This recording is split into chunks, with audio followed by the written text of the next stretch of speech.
Praise lord అందరికీ. యెషయా 45 అధ్యాయము 2వ వచనం నుంచి 5వ వచనం వరకు చదువుకుందాం. నేను నీకు ముందుగా పోవచ్చు మెట్టగానున్న స్థలములను సరాలము చేసేదను,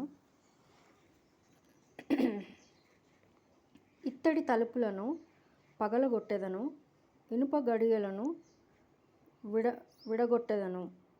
పేరు పెట్టి నిన్ను పిలిచిన ఇశ్రాయేలు దేవుడనైన యెహోవాను నేనే అని నీవు తెలుసుకున్నట్లు అంధకార స్థలములలో ఉంచబడిన నిధులను, రహస్య స్థలములలోని మరుగైన ధనమును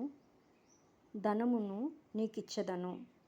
నా సేవకుడైన యాకోబు నిమిత్తము నేను ఏర్పరచుకొనిన ఇశ్రాయేలు నిమిత్తము నేను నీకు పేరు పెట్టి నిన్ను పిలిచితిని. నీవు నన్ను ఎరగకుండినప్పటికీ నీకు బిరుదులిచ్చితిని. నేను యెహోవాను, మరి ఏ దేవుడునూ లేడు, నేను తప్ప ఏ దేవుడునూ లేడు. ఆమేన్.